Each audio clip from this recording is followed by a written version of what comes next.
Rail station সংলগ্ন এলাকা থেকে ৩ বাংলাদেশি নাগরিকদের আটক করে ধর্মনগর থানায় নিয়ে আসলো ধর্মনগর থানার পুলিশ। ১৮ নভেম্বর সোমবার সন্ধ্যা আনুমানিক ৬টা ৩০ মিনিট নাগাদ ধর্মনগর থানার কাছে রেল স্টেশন সংলগ্ন এলাকা থেকে ফোন মারফত খবর আসে ৩ জন যুবতী উক্ত এলাকায় ঘোরাঘুরি করছে। ৩ যুবতীর মধ্যে একজন হিন্দু এবং অপর দুজন মুসলিম ধর্মাবলম্বী। তাদের দেখে স্থানীয়দের সন্দেহ হলে তারা থানায় খবর দেয়। এরপর ধর্মনগর থানা থেকে রুমা দেববর্মা, সুলেমান রিয়াং সহ অন্যান্য পুলিশ কর্মীরা ছুটে যায় ঘটনাস্থলে। সেখানে গিয়ে তারা ওই যুবতীদের আটক করে ধর্মনগর থানায় নিয়ে আসে। বর্তমানে ৩ যুবতী ধর্মনগর থানার হেফাজতে রয়েছে। প্রাথমিক সূত্রে জানা যায় তারা কাজের সন্ধানে বাংলাদেশ থেকে ভারতে প্রবেশ করেছে। পুলিশ বর্তমানে তাদের জোর জিজ্ঞাসাবাদ চালিয়ে যাচ্ছে। এবার পুলিশের জিজ্ঞাসাবাদের পরই বেরিয়ে আসবে ভারতে প্রবেশে তাদের আসল রহস্য।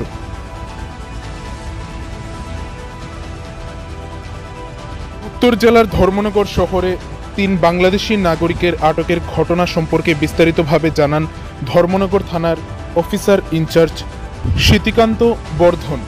সোমবার সন্ধ্যাবেলা ধর্মনগর থানার কাছে রেল স্টেশন সংলগ্ন এলাকা থেকে ফোন মারফত খবর আসে ৩ যুবতী উক্ত এলাকায় ঘোরাঘুরি করছে। ৩ যুবতীর মধ্যে একজন হিন্দু এবং অপর দুজন মুসলিম ধর্মাবলম্বী। তাদের দেখে স্থানীয়দের সন্দেহ হলে তারা থানায় খবর দেয়।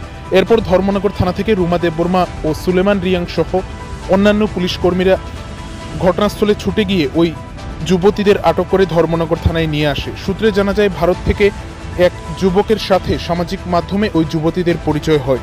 সেই যুবক তাদের ভারতে আসার জন্য বলে, ভারতে আসলে তাদের কাজের ব্যবস্থাও নাকি সে করে দেবে। তাদের কাছে পশ্চিমবঙ্গের জলপাইগুড়ির ঠিকানায় নকল পরিচয়পত্রও রয়েছে বলে জানা যায়। সেই যুবকের কথায় কাজের সন্ধানে বাংলাদেশ থেকে ওই ৩ যুবতী ভারতে প্রবেশ করে। এই ঘটনা সম্পর্কে গতকাল রাতে অর্থাৎ ১৮ নভেম্বর সোমবার রাত আনুমানিক ৯টা ৩০ মিনিট নাগাদ একটি সাক্ষাৎকারে বিস্তারিতভাবে জানান ধর্মনগর থানার অফিসার ইনচার্জ শীতিকান্ত বর্ধন।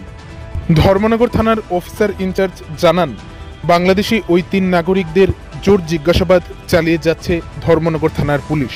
এবার দেখার বিষয় ওই বাংলাদেশি নাগরিকদের ভারতে প্রবেশের আসল উদ্দেশ্য কী ছিল। তারা কি সত্যি কাজের সন্ধানে বাংলাদেশ থেকে ভারতে প্রবেশ করেছে নাকি এর পেছনে অন্য কোনো রহস্য রয়েছে। অ্যাকচুয়ালি আজকে সন্ধ্যার দিকে আমাদের কাছে একটা খবর এসেছে যে 3টা মেয়ে, অপরিচিত মেয়ে রেল স্টেশন রুটে ঘোরাঘুরি করতেছে। তো এদের মধ্যে 2জন মাইনর। তো খবরের ভিত্তিতে আমাদের এই ধর্মনগর থানা থেকে আমার অফিসার এবং উমেন স্টাফ সহ গিয়ে সেটা 3জনকে আমরা পাইছি এবং তাদেরকে সেফ কাস্টডিতে আমরা পুলিশ সেফ কাস্টডিতে নিয়ে আনা হয়েছে তাদের শেল্টারের জন্য। তো আনার পরে তাদেরকে জিজ্ঞাসাবাদের পরে দেখা গেছে তারা বাংলাদেশি ন্যাশনাল, তারা ইন্ডিয়াতে আইছে। তো আমরা যেহেতু বাংলাদেশি ন্যাশনাল, তো সেই কারণে আমরা তাদের বিরুদ্ধে একটা লফুল আমরা একটা কেস আমরা নিতেছি এবং লফুল অ্যাকশনের জন্য। আর বাকি ইনভেস্টিগেশন সাপেক্ষে আমরা দেখতেছি আরও কী কী পাওয়া যায় তাদের কাছ থেকে। ইন্টারভিউশন চলছে। নেক্সট আমরা কালকে অবশ্যই তাদেরকে আমরা যারা মাইনর তাদেরকে জুভেনাইল কোর্টে এবং যে মহিলা আছে একজন 19 বছর, তাকে আমরা আমাদের জুডিশিয়াল কোর্টে আমরা প্রেরণ করব। পরে আবার বলতেছে আর কি আসার কথা ছিল না। তো আবার ও বলতেছে যে ফোন দিছে, আমার ফোনে বলতেছে যে ঐশী তুমি কই আছো, আমি বাসায়।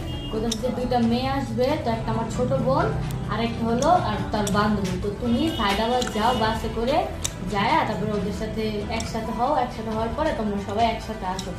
পরে আর কি একসাথে হওয়ার পরে আপনার হায়দ্রাবাদ থেকে টিকিট কেটে আপনার ইসে আসছি, বাড়িঘাট পর্যন্ত আসছি। বাড়িঘাটের থেকে একজন রিসিভ করছে, তারপরে আর কি ওনাদের কথাবার্তা বলে বর্ডার পার করছে আর কি। বর্ডার জঙ্গলের মতো আর কি ওই জায়গাটা হাঁটায় আর কি 2 দিন মতো হাঁটায় পরে পার করছে। পার করার পরে আপনার আরেকজনের হাতে তুলে দিচ্ছে। আরেকজনের হাতে তুলে দেওয়ার পরে আপনার ওইখান থেকে যে ত্রিপুরা যে আমলকি টিটা আছে না, ওইখানে আর কি রাখছে 2 দিন। রাখার পরে আজকে আপনি সকালে আর কি আরেকজনে আপনার বাসে উঠে দিছে, তারপরে ঠিকানা লেখা দিছে, এইভাবে আসতে বলছে, এইভাবে আসছে। নিউ জলপাইগুড়ি যাওয়ার কথা ছিল।